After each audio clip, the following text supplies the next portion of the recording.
السلام علیکم ورحمۃ اللہ وبرکاتہ۔ محترم دینی بھائیوں اور بہنوں اور عزیز طالبات، بسم اللہ الرحمن الرحیم وبہ نستعین۔ کل کے درس میں ہم لوگوں نے چھٹا باب جو کتاب الایمان کا چھٹا ترجمۃ الباب تھا اس کو مکمل کر لیا، اور اس میں جو حدیث تھی اس کی بھی تشریح ہو گئی، اور اس سے جو عملی زندگی کے لیے جو فوائد حاصل ہوتے ہیں، وہ کچھ بھی ہم فوائد حاصل کر سکتے ہیں، اس کی بھی وضاحت ہو گئی۔ تو آج چھٹا باب ساتواں باب پڑھتا ہوں۔ باب من الایمان ان یحب لاخیہ ما یحب لنفسہ۔ بہ قال حدثنا مسدد قال حدثنا یحیی بن سعید القطان۔ یحییٰ سے یہاں پر سعید القطان ہے۔ حدثنا یحییٰ عن شعبۃ عن قتادۃ عن انس رضی اللہ عنہ عن النبی صلی اللہ علیہ وسلم وعن حسین المعلم قال حدثنا قتادۃ عن انس عن النبی صلی اللہ علیہ وسلم قال لا یؤمن احدکم حتی یحب لاخیہ ما یحب لنفسہ۔ یہ او کما قال صلی اللہ علیہ وسلم، یہ ساتواں ترجمۃ الباب ہے۔ باب من الایمان، یہاں پر پہلے ایمان کا تذکرہ ہے، ابھی اس کی وضاحت ہوگی، پہلے ترجمہ کرتے ہیں کہ باب من الایمان ان یحب لاخیہ ما یحب لنفسہ۔ باب ایمان کے اندر یہ داخل ہے، ایمان کا یہ حصہ ہے، جز ہے کہ آدمی اپنے بھائی کے لیے وہی پسند کرے جو اپنے لیے پسند کرتا ہے۔ بہ قال حدثنا مسدد، امام بخاری رحمۃ اللہ علیہ نے کہا، ہم سے بیان کیا مسدد نے۔ قال حدثنا یحییٰ وهو ابن سعید القطان۔ یحییٰ سے کون مراد ہے؟ یحییٰ ابن سعید القطان مراد ہے۔ انہوں نے کہا، یعنی مسدد نے کہا کہ ہم سے بیان کیا یحییٰ ابن سعید القطان نے، ان شعبۃ، انہوں نے شعبہ سے، ان قتادہ، انہوں نے قتادہ سے، انہوں نے انس رضی اللہ عنہ سے، انہوں نے نبی صلی اللہ علیہ وسلم سے۔ دوسری سند ہے، یحییٰ نے روایت کیا حسین معلم سے، حدثنا، یعنی یحییٰ نے دوسری سند میں یحییٰ نے روایت کیا حسین معلم سے، انہوں نے کہا، حسین معلم کون ہیں؟ وہ ابن ذکوان۔ تو یحییٰ نے روایت کیا حسین معلم سے، انہوں نے کہا ہم سے بیان کیا قتادہ نے، قال حدثنا قتادہ، یہاں ان قتادہ نہیں، یہاں حدثنا قتادہ، انہوں نے کہا ہم سے بیان کیا قتادہ نے، انہوں نے انس رضی اللہ تعالیٰ عنہ انس، انہوں نے انس سے، اور انہوں نے نبی صلی اللہ علیہ وسلم سے، آپ نے ارشاد فرمایا، کیا آپ نے ارشاد فرمایا؟ لا یؤمن احدکم حتی یحب لاخیہ ما یحب لنفسہ۔ حتی یحب پڑھا جائے گا کیونکہ حتی یہ عاطفہ نہیں ہے، یہ جارہ ہے، اور عاطفہ جارہ جو حتی جارہ جو ہوتا ہے وہ اس کے بعد ان جو ہے پوشیدہ ہوتا ہے جوازن، وجوباً نہیں، جوازن، اور حتی عاطفہ یہاں مان نہیں سکتے، اس لیے جو مانیں گے تو معنی جو ہے وہ خراب غلط ہو جائے گا، اس لیے یہاں پر یہ حتی جارہ ہے، تو اس کے بعد ان کو پوشیدہ ماننا ضروری ہوتا ہے، جائز ہوتا ہے، ان پوشیدہ ہوتا ہے تو ان پوشیدہ ہے، اس لیے اس کو منصوب پڑ جائے۔ لا یؤمن احدکم حتی یحب لاخیہ ما یحب لنفسہ۔ یہ جو الفاظ ہیں جس کا ترجمہ آپ نے فرمایا، کیا فرمایا؟ تم میں سے کوئی شخص اس وقت تک سچا اور پکا مومن نہیں ہو سکتا، تم میں سے کوئی شخص اس وقت تک سچا پکا مومن نہیں ہو سکتا جب تک ایسا نہ ہو جائے کہ وہ اپنے لیے پسند کرے، کہ وہ جو اپنے لیے پسند کرے، وہ جو اپنے لیے پسند کرے وہی اپنے بھائی کے لیے بھی پسند کرے۔ یہ نبی صلی اللہ علیہ وسلم کی حدیث ہے، جس میں سے نقل کیے، اور یہ جو الفاظ ہیں یہ شعبہ کے ہیں، یہ الفاظ متن کے جو الفاظ یہ شعبہ کے، اور حسین معلم کے جو الفاظ ہیں کہ اصل میں اس سند میں دو سندیں ہیں۔ آدمی کو بظاہر یہ معلوم ہوگا، پہلے تو اس کو سمجھ لینا چاہیے کہ یہاں پر ان حسین المعلم ہے، اور پہلے بتایا حدثنا مسدد قال حدثنا یحییٰ ان شعبہ ان قتادہ عن انس، اور دوسری سند ہے ان حسین المعلم قال حدثنا قتادہ عن انس عن النبی صلی اللہ علیہ وسلم۔ تو ان حسین المعلم جو بظاہر یہ عطف ہے، یہ دیکھیے بظاہر یہ ایسا معلوم ہوتا ہے کہ یہ تعلیق ہے، یہ حقیقت میں تعلیق نہیں ہے، یہ اس لیے کہ حسین المعلم کا جو عطف ہے شعبہ پر ہے، وہ یحییٰ ابن سعید کے دو استاد ہیں، ایک شعبہ دوسرے حسین، اور دونوں نے یہ حدیث روایت کی ہے ان سے، ان کے نیچے اوپر پوری سند ایک ہے، لہذا سند متصل ہے۔ بس یہ ہے کہ ایک جگہ پر استاد دو ہو گئے ہیں، دو استاد ہیں، یعنی یحییٰ ابن سعید کے دو استاد، ایک شعبہ اور ایک حسین، اور دونوں استاد نے ان سے دونوں استاد سے یحییٰ ابن سعید نے لیا ہے اس حدیث کو۔ یحییٰ ابن سعید کے شعبہ بھی استاد ہیں اور حسین المعلم بھی استاد ہیں، تو گویا اس کا عطف جو ہے کس کے اوپر ہوا کہ شعبہ کے اوپر۔ تو شعبہ جو ہیں جس طرح یحییٰ کے استاد یحییٰ ابن معین کے، یحییٰ ابن سعید کے، اسی طرح حسین المعلم بھی، لیکن جو یہ متن یہاں پر جس کا متن ہے، اس کے الفاظ ہیں اس کے، یہ شعبہ کے الفاظ، یہ جو اس بخاری امام بخاری رحمۃ اللہ علیہ نے نقل کیا ہے۔ اور حسین معلم کے جو الفاظ ہیں لا یؤمن عبد حتی یحب لأخیہ ولجارہ، اس طرح سے کہ نبی علیہ الصلوۃ والسلام نے فرمایا کہ تم میں سے کوئی شخص اس وقت تک سچا و پکا مومن نہیں ہوگا، کوئی بندہ اس وقت تک سچا و پکا مومن نہیں ہوگا یہاں تک کہ اپنے بھائی کے لیے اور اپنے پڑوسی کے لیے وہی چیز پسند کرے، ایسا پسند ہو جائے کہ وہ جو اپنے لیے پسند کرے وہ وہی اپنے بھائی کے لیے بھی، اپنے پڑوسی کے لیے بھی وہی چیز پسند کرے۔ الفاظ اس میں لأخیہ ولجارہ کے الفاظ، اور روح ان حسین، جو روح کے طریق سے حسین معلم سے انہوں نے اس کی روایت نقل کی، اس میں یہ ہے حتی یحب لأخیہ المسلم ما یحب لنفسہ من الخیر کے الفاظ، اور مسلم میں تھوڑا اضافہ ہے والذی نفسی بیدہ، اس ہستی کی قسم جس کے ہاتھ میں میری جان ہے۔ تو یہاں پر شعبہ کے طریق میں دیکھیے شعبہ کے طریق میں شعبہ کا جو متن ہے اس میں ہے حدثنا یحییٰ ان شعبہ ان قتادہ، ان کے طریقے سے، اور اسی متن کو امام بخاری رحمۃ اللہ علیہ، لیکن حسین معلم نے جو روایت کیا ہے تو اس میں حدثنا قتادہ ان کے ذریعے سے نہیں ہے، کیونکہ اصل میں ان جو ہے انقطاع کو بتاتا ہے، اتصال کو نہیں بتاتا، اور کیونکہ قتادہ جو ہیں یہ مدلس ہیں، اس لیے انہوں نے حسین معلم نے سما کی جو ہے صراحت کر دی ہے۔ اور یہی روایت امام نسائی اور امام احمد نے بھی اپنے سنت کے اندر، اور امام نسائی نے اپنی سنن میں قتادہ کے ذریعے سے یہ سنت یہ کیا ہے، تو وہاں پر بھی انہوں نے سما کی وضاحت کر دی ہے کہ حضرت قتادہ کا سما حضرت انس سے کیا ہے ثابت ہے، اس لیے تدریس کا یہاں پر امکان نہیں ہے۔ اور امام بخاری رحمۃ اللہ علیہ نے خود جو ہے قتادہ کے حضرت انس سے سما کو کی صراحت کی ہے کتاب العلم کے اندر، خاص طور سے وہ حدیث جو نبی علیہ الصلوۃ والسلام نے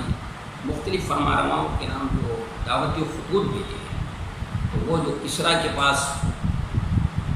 دعوتی خط بھیجا تھا، تو دعوتی خط بھیجنے سے پہلے آپ صلی اللہ علیہ وسلم کو مشورہ دیا گیا تھا کہ انگوٹھی بنا لیں،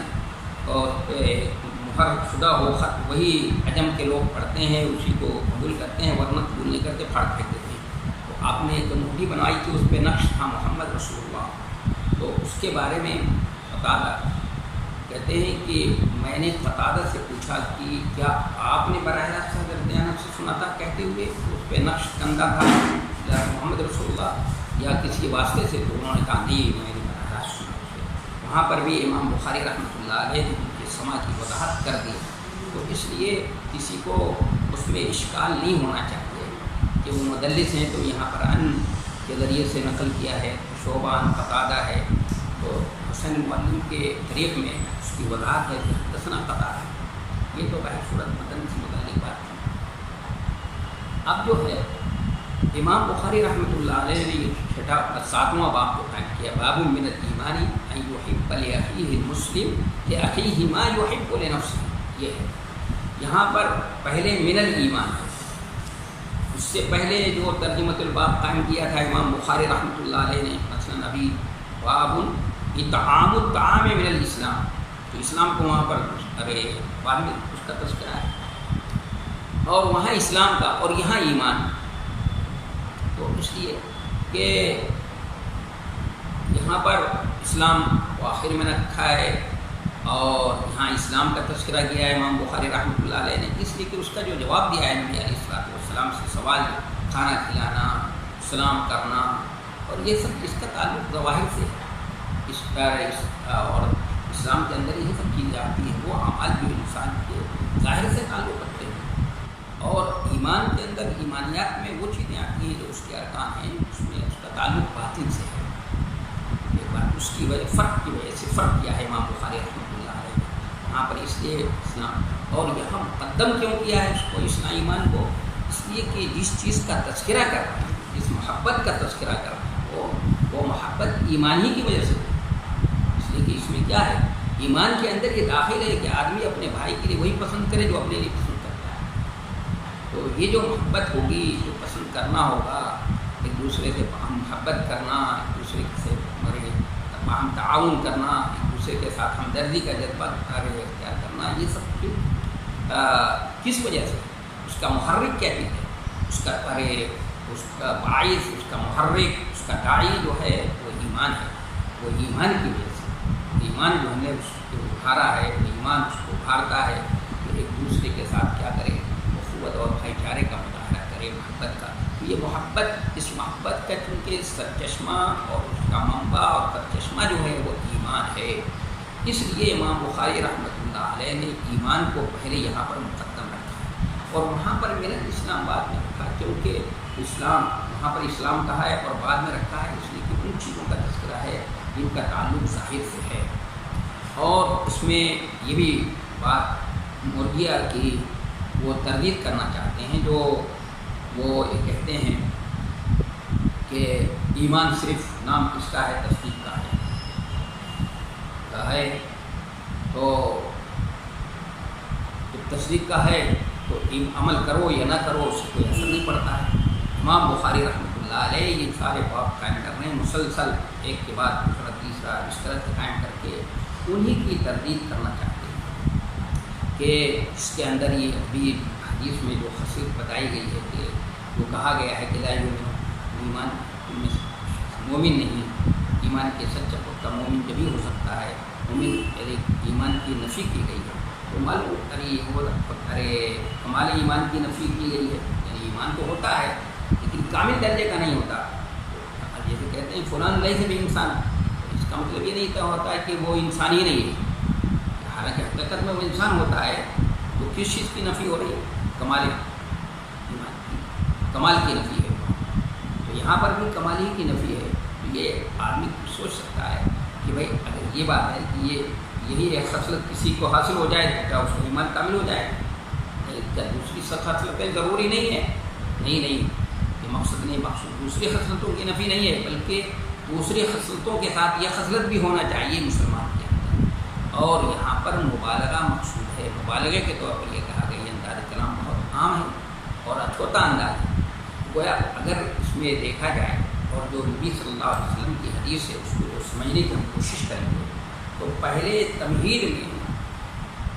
جو تمہید ہے، تمہید میں یہ سمجھنے کی نبی علیہ السلام نے یعنی اخوت اور بھائی چارے کی جو ایک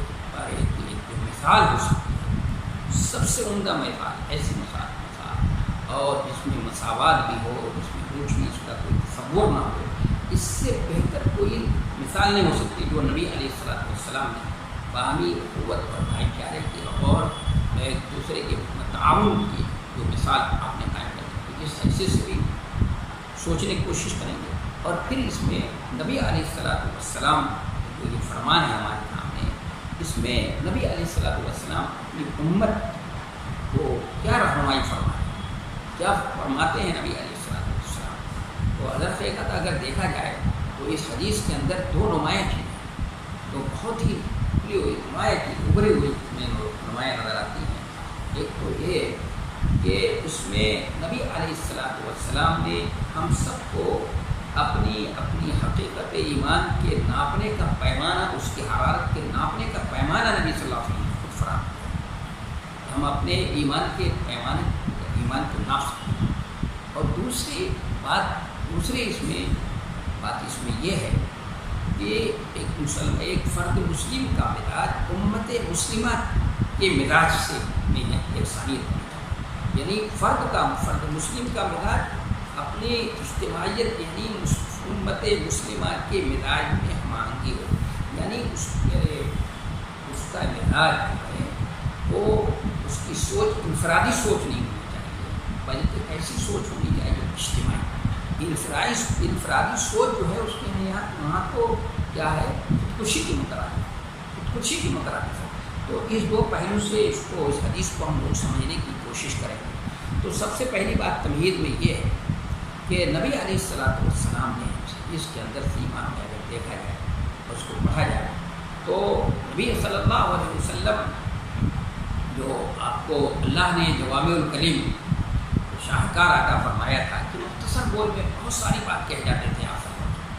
الفاظ بہت کم ہوتے تھے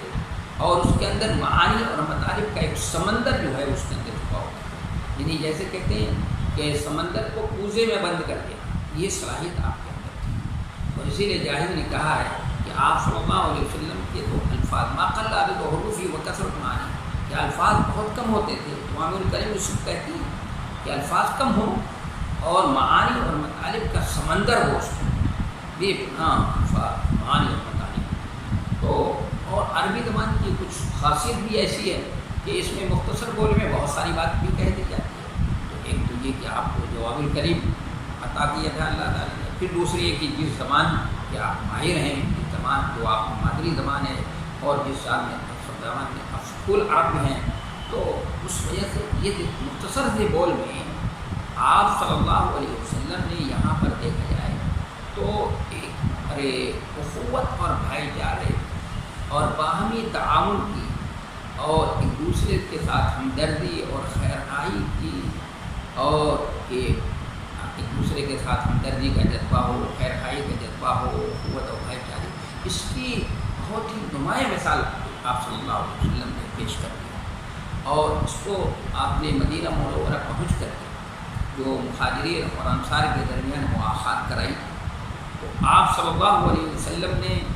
یعنی یہ اس کے معاشرتی ایک عملی یعنی معاشرتی اعتبار سے اس کو تطبیق دے کر فرمایا کرتے تھے۔ یعنی اسلام میں یہ بات نہیں ہے کہ بس صرف زبان سے کہہ دیا گیا جیسے آج کل ہوتا ہے، لوگ حقوق اور یہ چیزیں تو بہت بیان کرتے ہیں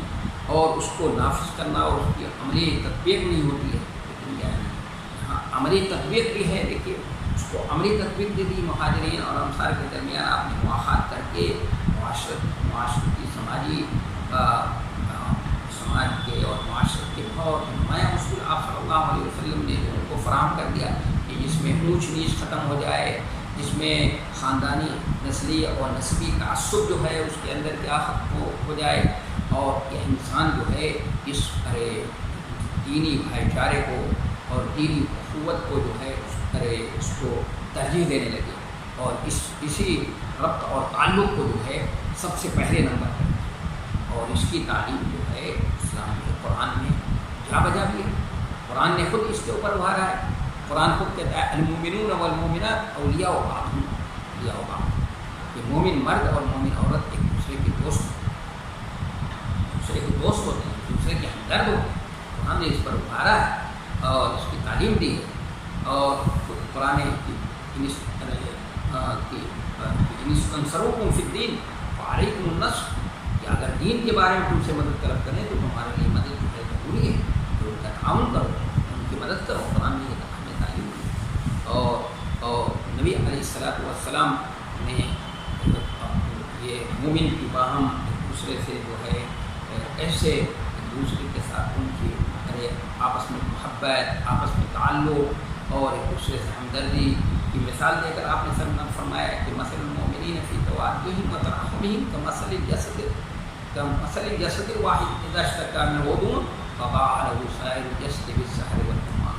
کہ مسلمانوں کی آپس میں ایک دوسرے سے محبت، ایک دوسرے سے ہمدردی کی مثال کیسی ہے؟ آپ صلی اللہ علیہ وسلم نے فرمایا کہ جسم کی ایک جسم کے ایک عضو کو تکلیف ہوئی تو سارے لوگوں کو تکلیف محسوس کرنا، اور آپ نے فرمایا کہ المؤمن للمؤمن کالبنیان یشد بعضہ بعضا وشبک بین اصابعہ، اور نبی صلی اللہ علیہ وسلم نے فرمایا کہ مومن مومن کے لیے اس طرح ہے، بنیاد کی طرف سے، عمارت کی بنیاد کی طرف سے، یشد بعضہ بعضا، ایک اینٹ دوسرے اینٹ کو تکلیف پہنچاتی ہے، اس طرح مومن ایک دوسرے تو مختلف حدیثوں کے اندر آپ صلی اللہ علیہ وسلم نے اس کو قوت اور بھائی چارے کو، مومن کی باہم قوت اور بھائی چارے، اس پہ بہت زیادہ زور دیا ہے نبی علیہ الصلوۃ والسلام نے، اور اس کو عملی طور پہ اس کو تطبیق دے کر کے مہاجرین اور انصار کے درمیان جو ہے وہ تطبیق بھی کرے، مواخات کرے۔ کیسی مواخات، کیسی بے مثال مواخات، اس کی انسانی تاریخ میں اس کی نظیر نہیں مل سکتی۔ حضرت عبد الرحمن ابن عوف رضی اللہ تعالیٰ عنہ کی مواخات آپ نے سعد بن ربیع سے کرائی، تو انہوں نے کہا کہ مدینے میں سب سے زیادہ مال میرے پاس باغ ہے، مال ہے، آج سے یہ سارا مال باغ میرا آدھا تمہارا، میری 2 بیویاں ہیں جو اس میں ان کو پسند ہے، میں ان کو طلاق دیتا ہوں، عدت گزر جائے اس سے شادی کروں۔ یہ انہوں نے پیش کیا جو کردار تھا، لیکن نبی علیہ الصلوۃ والسلام کے پروردہ ہیں، دیکھیے آپ نے کیسی تربیت کی آپ صلی اللہ علیہ وسلم نے، کہ عبد الرحمن ابن عوف کا جواب کیا ہے؟ وہی شرافت کی بلندی اور بلندی، اس سے شرافت اور بلندی جو ہے ہوتی ہے، تو انہوں نے کہا کہ اللہ تبارک و تعالیٰ آپ کے مال میں برکت عطا فرمائے، آپ کے اہل و عیال کے اندر برکت عطا فرمائے، مجھے تو میں آپ کے جذبات کی بہت قدر کرتا ہوں، بڑی اچھی بات ہے، مجھے تو مدینے کا بازار بتاؤ، آپ بتا دیجئے۔ تو انہوں نے بنو قینقاع کا بازار بتایا، وہاں گئے، کچھ وہاں پر گھی تیل اور پنیر خریدا اور اس کی تجارت شروع کر دی۔ تو صحابہ کرام میں بہت دردناک حال میں لیکن آپ صلی اللہ علیہ وسلم نے اس طرح سے عملی طور پہ اس میں تطبیق کر دی۔ تو پہلی بات یہ کہ نبی علیہ الصلوۃ والسلام کی جو حدیث ہمارے سامنے ہے کہ لا یؤمن احدکم حتی یحب لأخیہ ما یحب لنفسہ، یا حتی یحب لأخیہ ولجارہ، جار کا لفظ جار پڑوسی جو ہے مسلمان بھی ہو سکتا ہے اور غیر مسلم بھی ہوتا ہے، پڑوسی تو، اور پڑوسی کے اگر مسلمان ہے اور پڑوسی ہے، رشتہ دار نہیں ہے، تو 2 حق ہے، ایک مسلمان ہونے کا اور اس کا، اور دوسرے اگر مسلمان رشتہ دار ہے، پڑوسی بھی ہے، رشتہ دار بھی ہے، مسلمان بھی، 3 حق ہے اس کا، گھرا ہے، اور اگر مسلمان نہیں ہے، رشتہ دار بھی نہیں ہے، غیر مسلم ہے، برادران وطن میں سے پڑوسی ہے، تو پھر میرا تو حق ہے۔ تو لأخیہ کی جگہ پر لجارہ کے بھی الفاظ ہیں، اور مسلم میں نے بتایا کہ والذی نفسی بیدی، آپ بڑی تاکید کے ساتھ فرما رہے ہیں کہ اس ہستی کی قسم، اور اس ہستی کی قسم جس کے ہاتھ میں میری جان ہے، یہ ترجمہ اس کا کیا جاتا ہے، بہت سے لوگ قبل قدرت ترجمہ کرتے ہیں، لیکن یہ صحیح نہیں ہے، اس لیے کہ یہ اللہ کی صفت کی توجیہ جو ہے اللہ کی صفت کی کسی بھی صفت کی توجیہ نہیں کی جاتی، یہ تحریف ہے، یہ صحیح نہیں ہے۔ اللہ نے جو اپنی صفت بیان کی ہے اس کو اسی طرح سے ماننا ہے، یہ ضروری ہے، اور اسے ہمیں نبی صلی اللہ علیہ وسلم کی حدیثوں میں بھی اللہ کی جو صفت بیان کی گئی ہو، جس طرح بیان کی گئی ہو اسی طرح سے اس کو تصدیق کرنا۔ تو یہ نبی صلی اللہ علیہ وسلم کی حدیث ہے جس کا ترجمہ میں نے کیا تھا کہ نبی علیہ الصلوۃ والسلام یہ فرما رہے ہیں کہ تم میں کا کوئی شخص اس وقت تک پکا اور سچا مومن نہیں ہو سکتا جب تک ایسا نہ ہو جائے کہ وہ جو اپنے لیے پسند کرے وہی اپنے بھائی کے لیے بھی پسند کرے، یا جو اپنے لیے پسند کرے وہی اپنے پڑوسی کے لیے پسند کرے۔ اور دوسری چیز میں یہ ہے خیر کا لفظ بھی ہے، میں نے بتایا تھا کہ حسین بن معلم کے طریق میں من الخیر کا بھی لفظ ہے، اور نسائی کے حاشی میں بھی من الخیر کا لفظ ہے۔ تو یہ جو اچھی چیز خیر بہت ہی عام لفظ ہے۔ تو یہاں پر سمجھنے کی بات یہ ہے کہ نبی علیہ الصلوۃ والسلام یہ فرما رہے ہیں کہ تم میں سے کوئی شخص جو ہے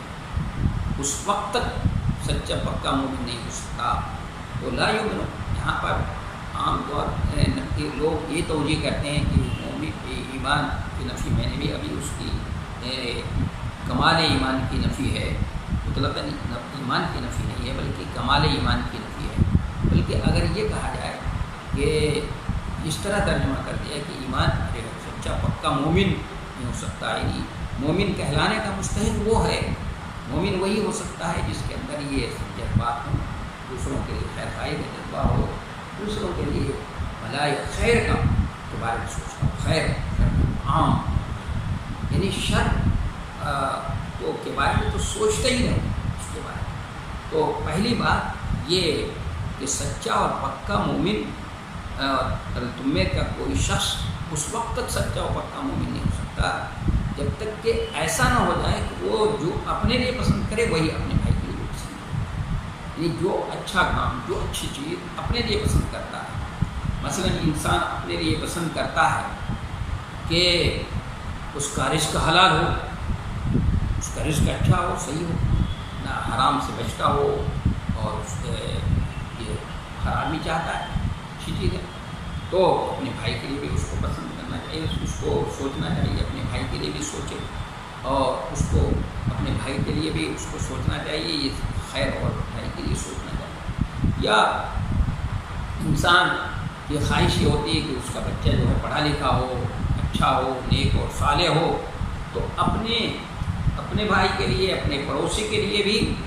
اس کو کیا ہونا چاہیے، یہ سوچنا چاہیے، یہ سوچ اس کی ہونی چاہیے۔ نبی علیہ الصلوۃ والسلام کو فرما رہے ہیں اس کی سوچ یہی ہونی چاہیے، اور یہ کہ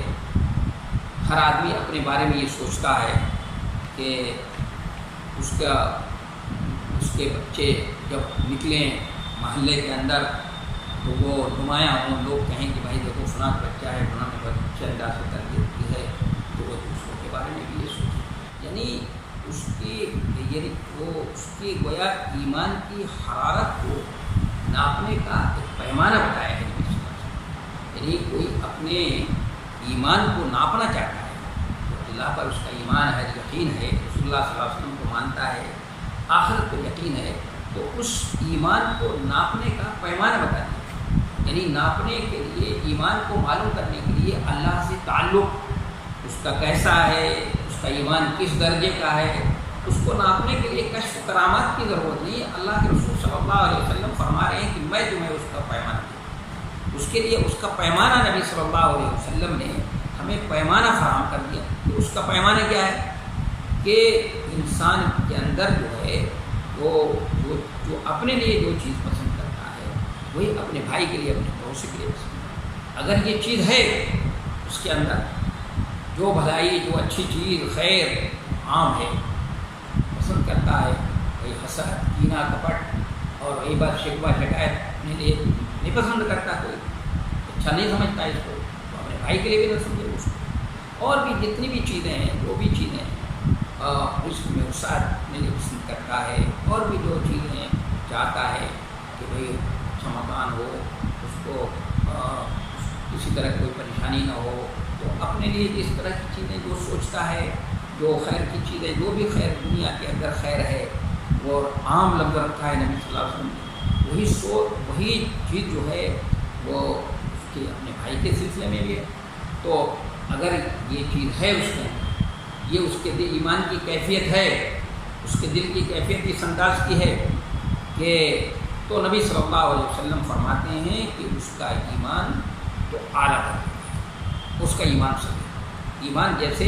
ہم بخار وغیرہ کو ٹیمپریچر ناپنے کے لیے جو ہے اس کو تھرمامیٹر سے ناپ لیتے ہیں، اسی طرح سے اپنے ایمان کو ناپنے کا آپ صلی اللہ علیہ وسلم نے گویا ہم کو پیمانہ فراہم کر دیا کہ دیکھو تم اپنے ایمان کو ناپنا ہے، اس کی حرارت کو جانچنا ہے، پرکھنا ہے،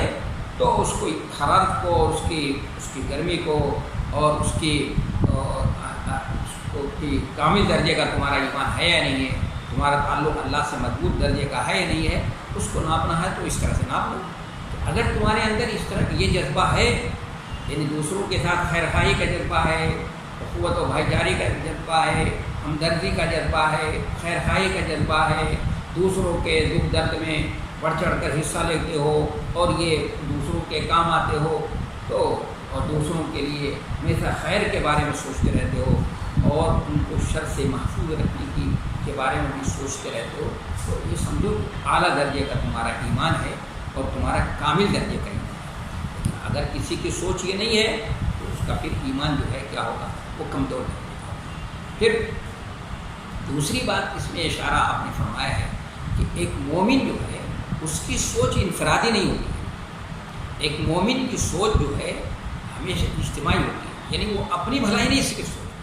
کہ میرے بچے اچھے ہو جائیں، میرے بچے اچھے ہو جائیں، میرا رزق حلال ہو اور میں پڑھ لکھ لوں، میرے بچے پڑھ لکھ لیں اور اعلیٰ سے اعلیٰ ڈگری حاصل کر لیں اور اچھے سے اچھی ملازمت مل جائے اور نیک اور صالح ہوں اور ساری برائیوں سے محفوظ ہوں۔ یہ ایک مومن کی شان کے لیے وہ صرف اپنے بارے میں نہیں سوچتا ہے بلکہ اس کی سوچ اجتماعی ہوتی ہے، یعنی جو اپنے بارے میں سوچتا ہے، جو خیر کی بات اپنے بارے میں سوچتا ہے، اپنے بھائی کے بارے میں بھی کیا کرتا ہے، وہ ضرور اس کو سوچتا ہے اور اس کو سامنے رکھتا ہے۔ یہ اجتماعی سوچ نہیں ہے، اس لیے کہ مومن کی انفرادی سوچ تو کیا ہے، یہ خودکشی ہے۔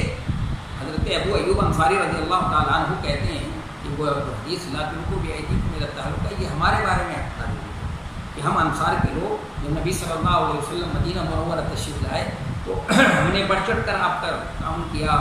اور اسلام کے غلبے کے لیے کوشش کی، سب کچھ لگا دیا، کھیتی باڑی سے، باغوں سے، ہم بالکل الگ تھلگ ہو کر سب کچھ چھوڑ کر کے اپنے تن من دھن سب کچھ لگا دیا تھا، لیکن جب تھوڑا سکون ملا، تھوڑا کچھ یہ ہوا تو ہمارے ذہن میں بھی یہ خیال آیا کہ بھائی کچھ اپنی باغوں کو بھی دیکھ لیں، کچھ اپنے کھیتوں کا بھی خیال کر لیں، اپنی دکانوں کو بھی صحیح کر لیں۔ یہ کہہ رہے ہیں کہ خیال ہمارے ذہن میں آیا تھا کہ قرآن جبریل امین ابھی یاد کر رہا لا تلقوا بأیدیکم الی التہلکہ کہ اپنے فائدہ مت سوچو، یعنی جو صلاحیتیں اللہ نے تو انفقوا فی سبیل اللہ، یعنی جو صلاحیتیں اللہ نے دی ہیں وہ سب لگاؤ، لا تلقوا بأیدیکم الی التہلکہ، اپنے ہاتھ سے لاگت مول نہ لو۔ کیا مطلب، یعنی یہ انفرادی سوچ جو ہے تمہارے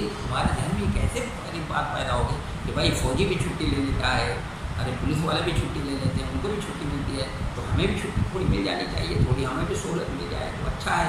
تو یہ ذہن میں تمہارے کیسے سوال آئے، یہ تو خودکشی ہے۔ یعنی مومن کی یہ انفرادی سوچ، اپنی بھلائی سوچنے لگے، اپنی ہمدردی اپنے بارے میں سوچنے لگے اور اس کا مزاج اپنا الگ تھلگ مزاج ہو، امت مسلمہ کے مزاج سے مانگ نہ ہو، تو یہ سوچ اور یہ فکر جو ہے یہ خوشی کے مترادف ہے۔ اس کی طرف بھی اشارہ کیا ہے نبی صلی اللہ علیہ وسلم نے ایک مختصر سے بول میں۔ اب انشاءاللہ کل مزید اور جو باتیں اس میں رہ گئی ہیں، کل انشاءاللہ کل